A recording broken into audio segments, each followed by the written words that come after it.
रात गहरी थी। बादलों से चांद छुपा हुआ, सड़कों पर सन्नाटा। 4 दोस्त शहर से दूर एक यात्रा पर निकले थे। अंकित, रोहन, दीपा और सिमी। सब हंसी मजाक कर रहे थे, लेकिन उनके जीपीएस ने अचानक उन्हें एक रास्ते पर मोड़ दिया। एक सुनसान टूटा हुआ रास्ता जिसके दोनों तरफ जंगली पेड़ थे। रोहन बोला, यार ये कैसा रास्ता है, मैप सही है ना?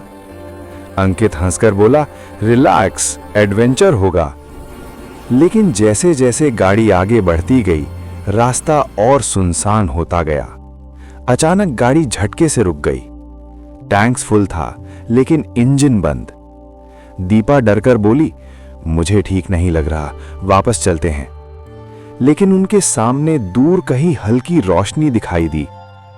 लगता है गांव है, मदद मिल जाएगी। और वे उसी रोशनी की तरफ बढ़ चले। गांव में प्रवेश। गांव बिल्कुल शांत था।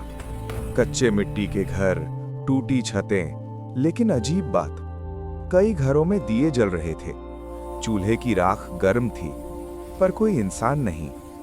हवा नहीं थी, लेकिन पेड़ हिल रहे थे, जैसे कोई उन्हें छू रहा हो।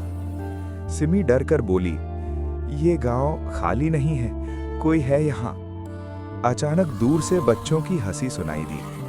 सबने एक दूसरे को देखा, लेकिन आवाज नजदीक आ रही थी और अचानक रुक गई। पहली निशानी।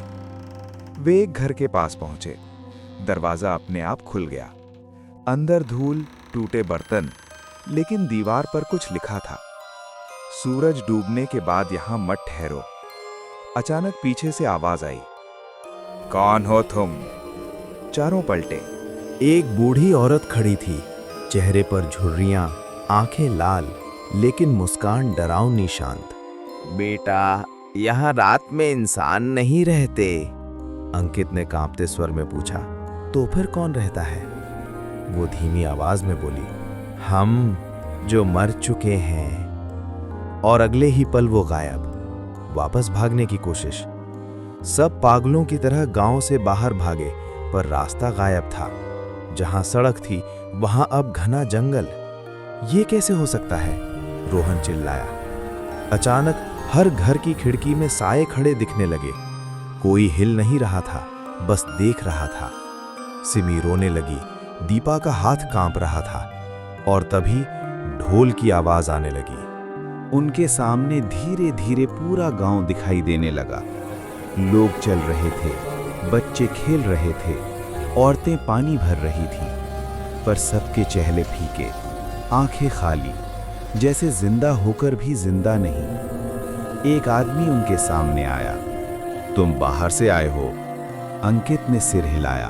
वो बोला, ये गांव कभी बहुत खुश था, लेकिन एक रात एक अनजान आदमी यहां आया।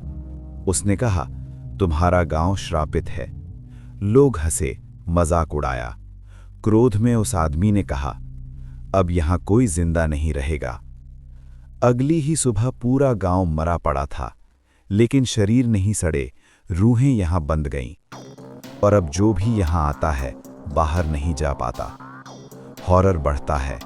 एक एक कर साए पास आने लगे। बच्चों की आवाजें, औरतों की रोना, मर्दों की भारी सांसें। दीपा चिल्लाई, हमें छोड़ दो। अचानक बूढ़ी औरत फिर दिखाई दी। एक ही तरीका है, मंदिर जाओ। गांव के बीचों बीच पुराना मंदिर था, पर रास्ते में मिट्टी में से हाथ निकलने लगे, पैर पकड़ने लगे। आवाजें आईं, मत जाओ, यहीं रहो, हमारे साथ रहो, हमेशा के लिए। किसी तरह चारों मंदिर पहुंचे। मंदिर टूटा हुआ था, मूर्ति पर राख जमी थी, लाल झंडे फटे पड़े थे। अंकित ने कांपते हुए घंटी बजाई और पूरा गांव दहाड़ने लगा, रुको! साए चीखने लगे, हवा तूफान बन गई, दीपक जल उठा। और अचानक मंदिर में वही आदमी दिखाई दिया जिसने श्राप दिया था। उसकी आंखें आग जैसी, चेहरा भयानक। वो बोला, मेरे श्राप को चुनौती देकर कोई नहीं बचता। अंकित आगे बढ़ा, अगर तू इतना शक्तिशाली है तो हमें यहाँ क्यों रोक रहा है? क्यों चाहता है कि सब यहीं फंसे रहें? वो मुस्कुराया। क्योंकि तुम इंसान डर से सबसे ज्यादा स्वादिष्ट लगते हो और ये गांव मेरा खेल का मैदान है।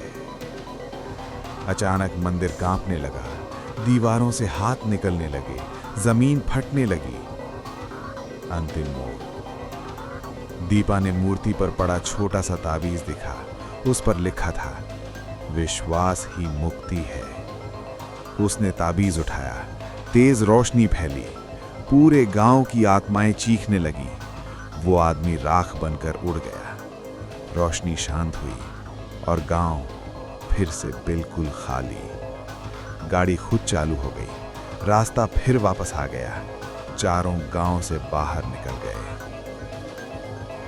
डरावना एंडिंग, फाइनल ट्विस्ट। एक हफ्ते बाद अंकित अपने कमरे में बैठा था। रात के 3:17 पर उसके फोन में एक नोटिफिकेशन आया। Memories from last trip, location detected. उसने फोटो खोली। गांव की तस्वीर थी, लेकिन कुछ अलग। फोटो में गांव खाली नहीं था। पीछे सैकड़ों भूत खड़े हंस रहे थे और बीच में चारों दोस्त भी खड़े, बिना जान के, खाली आंखों के साथ। अंकित कांप गया।